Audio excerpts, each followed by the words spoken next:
Hi there, and welcome to the Multiply You podcast, where we showcase top experts in their space and reveal all the secrets you need to know to multiply you.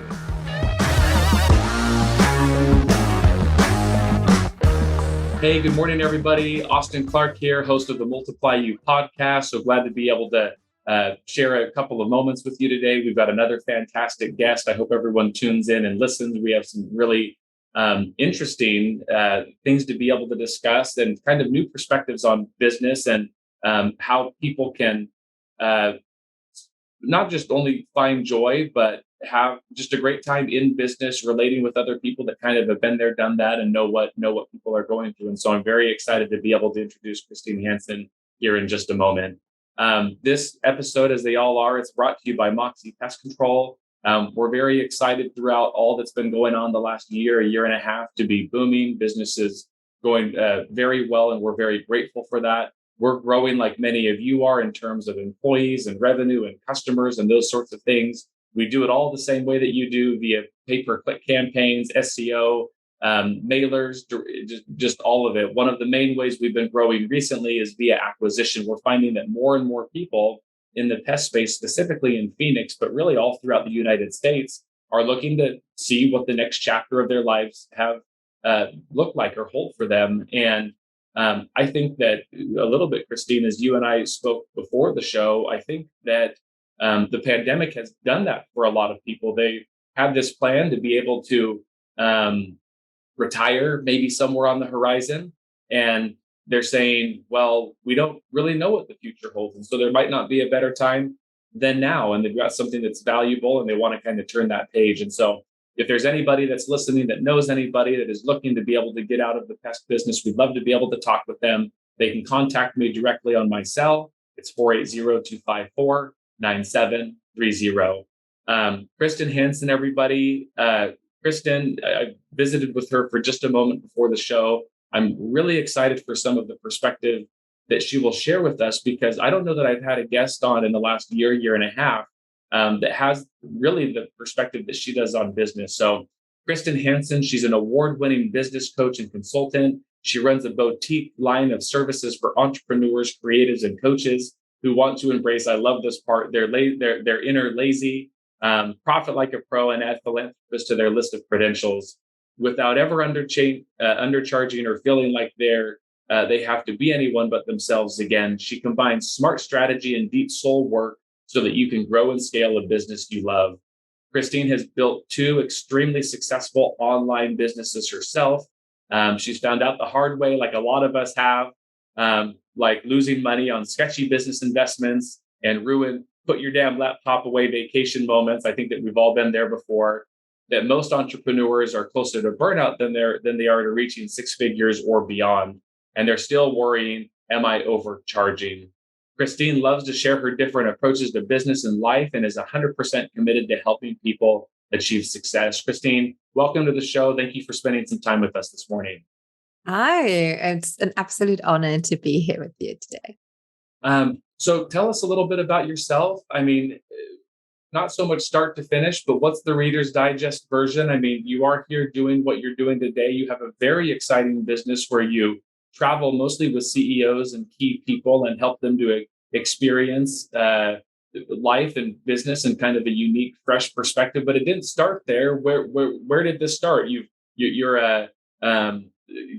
confessed that you're a serial entrepreneur before, and so when did this entrepreneurship journey start for you, and what did some of that path look like? Yeah. So I was not brought up in an entrepreneurial way at all. A very traditional family with academics, and I worked in academics for a long time. And something I realized is that English is not my native language. It's actually my 4th language. And in my native language, in Luxembourg, where I'm from, entrepreneur doesn't mean what entrepreneur means in typical English. An entrepreneur over here is someone who's working in construction. So not like Bob the Builder, but someone who has massive projects in construction. So big buildings, or bridges, whatever, or highways, those are entrepreneurs. So sometimes it's interesting that if you don't have a word for something, you don't know that it exists. And then when I was in the UK doing my studies, I did literature. So Shakespeare, interestingly, didn't talk about entrepreneurs either. So I never really had the idea of becoming an entrepreneur because I didn't really quite know what it was, and it was never an option. But when I had my daughter, I came across sleep consultants because I was obsessed with sleep. And so I downloaded a book. And as it And you happened, probably weren't getting much of it I with, was pre-preparing because yeah. my sister had her third kid who was a terrible sleeper. And I was just like, I do not want this to happen. So I was proactive. And interestingly, that company sent out some emails later that they were certifying baby sleep consultants. And they sent a whole package with with numbers, how much you would have to sell in order to make that much money. And I realized there are different ways of making an income that I had never even thought about. And here in Europe, baby sleep consultants are still fairly rare. So I immediately loved the idea and started to just Google. And I don't know how, but I fell upon Skillshare. And there was a free course by Seth Godin at the time in marketing. And I loved every bit of it. And the more I thought about it, the more I realized this is the life that I want to have. I don't want to rely on anyone else but me. And I want to figure it out for me. I cannot imagine having a 9 to 5 again. So I did go back to work for a year. And after that, I decided that I wanted to create my own business. So that's how I got into it. Started baby sleep consulting. I don't like babies apart from my own. So I've stopped that after a year. Founded Sleep Like a Boss, where we work with adults. Again, I found out that I prefer building the business. So I started to franchise it out to a team. And I was just the CEO. And as of January, I'm only going to be the founder, and the team member is going to be the CEO. So again, I moved on to what is now Christine Means Business, which is really me taking all the knowledge that I gathered over the last near decade about everything online. And at the same time, the more I got to know people who were in the same space as I was, so several years in and often very successful, we have different problems. So now it's not about necessarily client acquisition or, how do I design a website? But it's more about, okay, so I have this multiple 7 figures in revenue. Everything is going well, but I'm still not quite happy. And so, because my philosophy is that I first look after myself. So it's always for me, for you, for us. I always create something out of my own desire. And one of the things is that I'm a travel junkie. I need to get away. Maybe it's because I live in one of the smallest countries of the world. It's not difficult to get away here, but I've just always traveled. In 2019, I think every month I was somewhere else, and I racked up so many flight miles. It was awesome.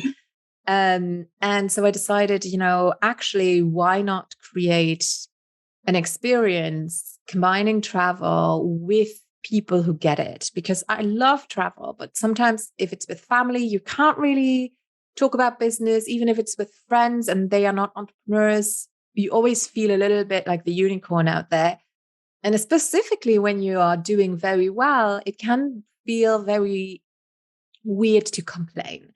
So, and this is not obviously supposed to be a space where you only whine, but it's to be very honest, and then having people who don't judge you for that and who actually understand.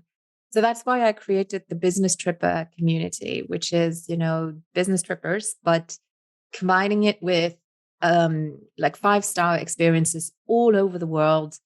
And instead of having it, be a conference in a hotel room where you just sit in the same air conditioned room the whole time, or even, sometimes you have some in a glorious villa, but you're only there. And I really wanted to combine it with discovering culture, tasting different foods, smells, sights, really an immersion. And in that space, to give yourself permission to really get perspective, to decide, do I have to let things go? We talked about it just now in the introduction. Sometimes you need that permission, and that works best if you don't have someone cracking into your head, so maybe you're CFO, but actually you are still the owner of your business, very often the founder, and getting that space to really reflect, who am I? What do I actually want? What do I need to change? What do I need to let go? That's what those experiences are for. And travel is just a mindset in a way that is very beneficial anyway. That's scientifically proven. It helps to get into a very grateful state. It gives you lots of perspective because you really rediscover how round the earth is. It humbles you. It shows you so many different options, and it really helps you to center back to yourself. And combining that with other people who totally understand, I think that's one of the most powerful things that exists. So I'm really, really excited about that. Fantastic, and you certainly said a lot of things that were important there. I can add. I spent a couple of years in Portugal in the early 2000s, and the opportunity to be able to experience a different culture, learn a different language, understand just how round and close the world is. It's not a billion miles away. It's really not. And to have experiences and share experiences with the different people is a really unique thing. And like you said, one of the great things about traveling in Europe, my wife and I were back there probably about 10 years ago. We spent 6 weeks. And I mean, you can take a bus ride for an hour and cross through three different countries.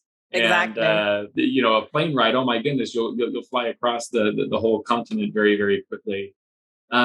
Let's talk a little bit more of the travel aspect. And so it sounds like to me then, Christine, and I'd also like to talk about maybe how it's changed. The world has changed in the last 2 years, but it sounds like travel's always been a part of your life. And so it may seem that this is where some of your business was inspired from, maybe just the relaxation and the rejuvenation that you found from being an entrepreneur as you traveled, like you said, nearly every month or every weekend in 2019.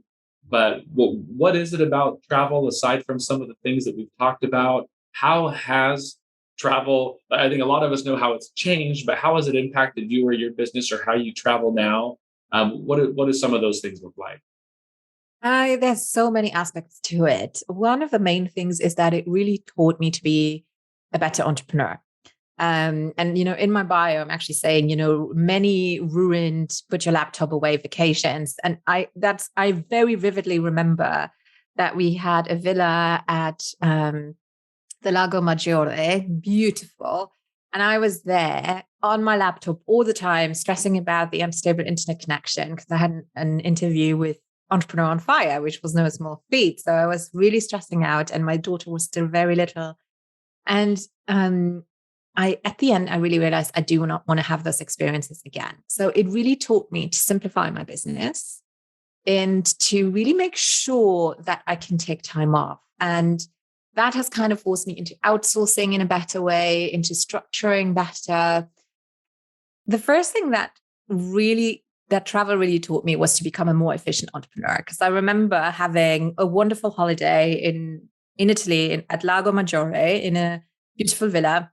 And I was stressing out because of the internet connection. And I had an interview with John Lee Dumas on Entrepreneur on Fire. And in hindsight, I realized, okay, you cannot keep a business sustainable like that.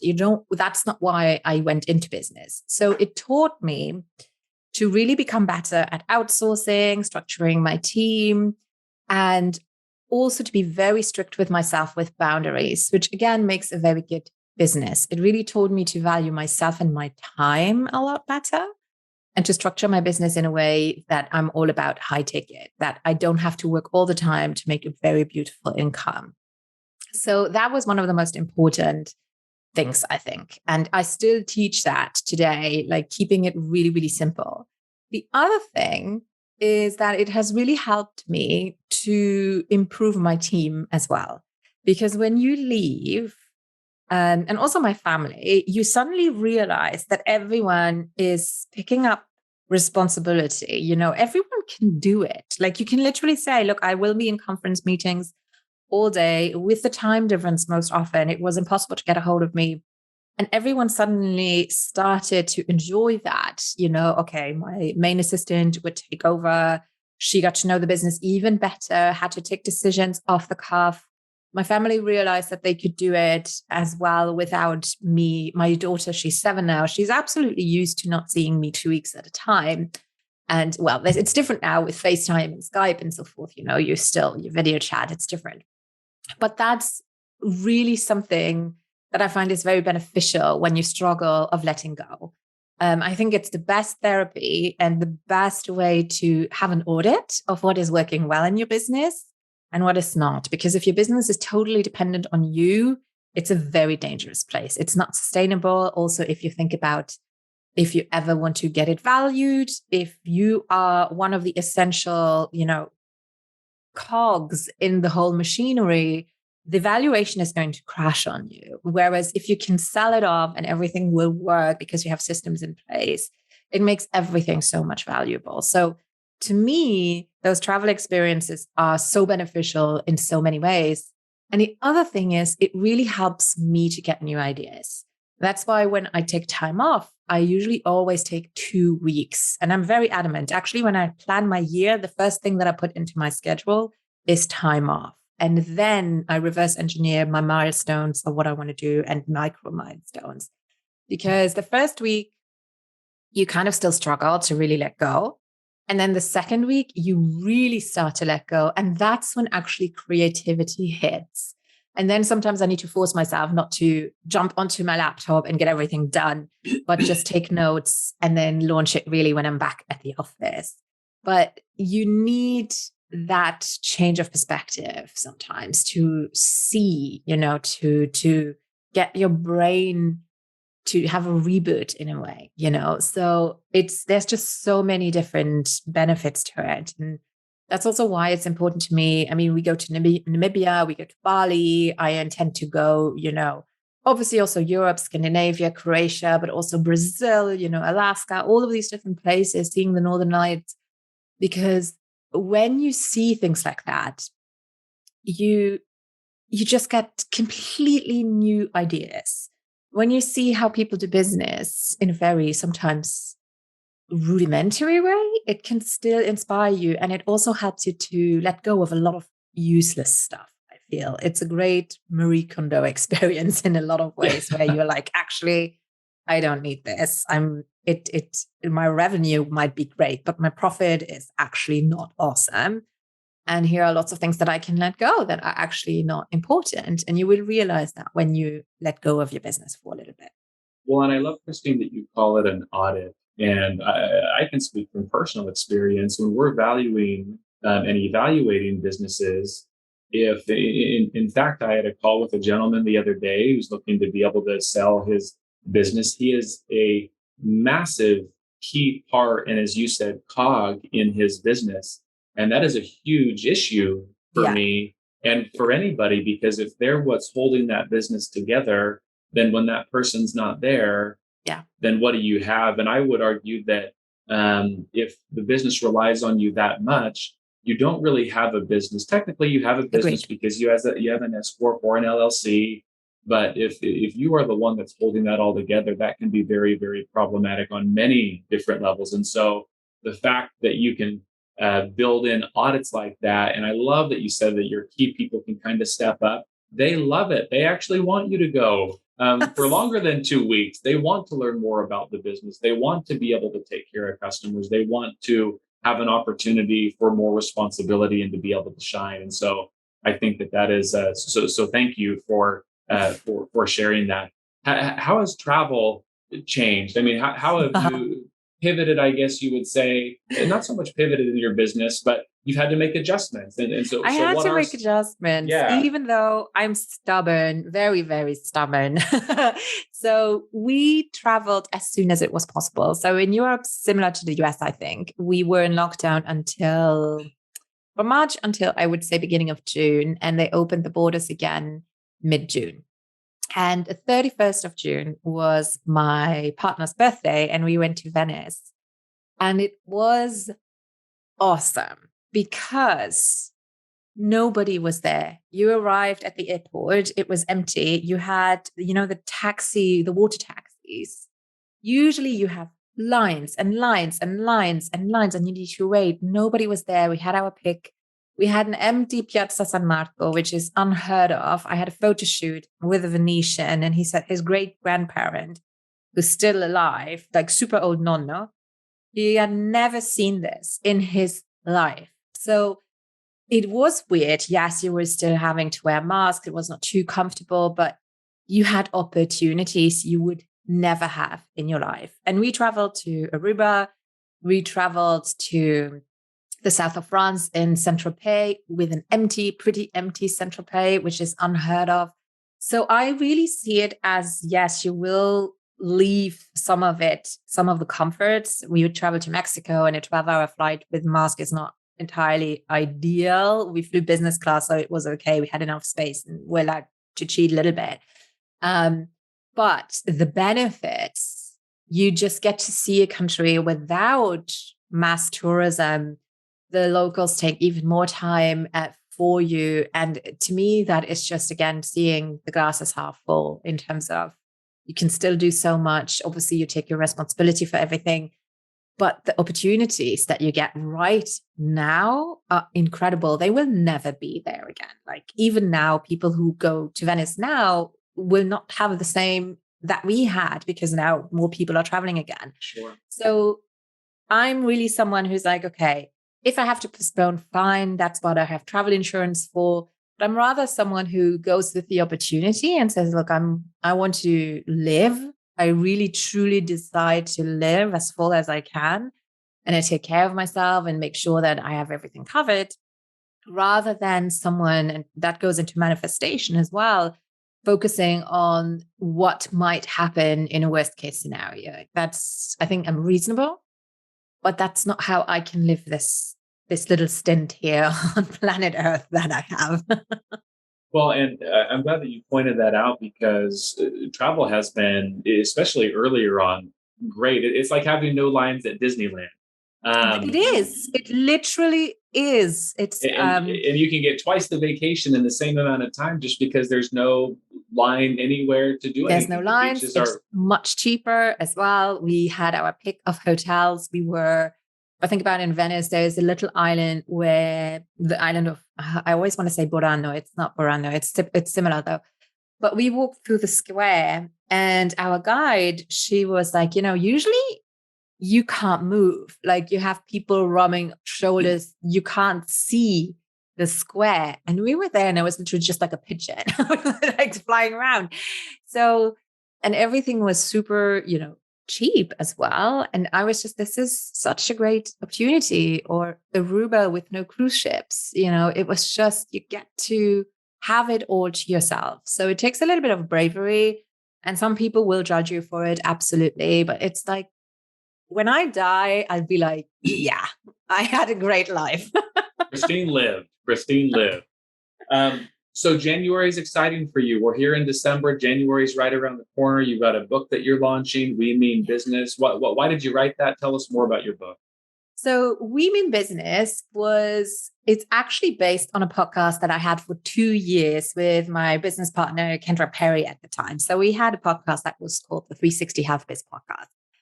And it was really good. And after 2 years and 100 episodes, we decided that because she's in Canada, I'm here. We had 9 hours of time difference. It was really tricky to find times to record.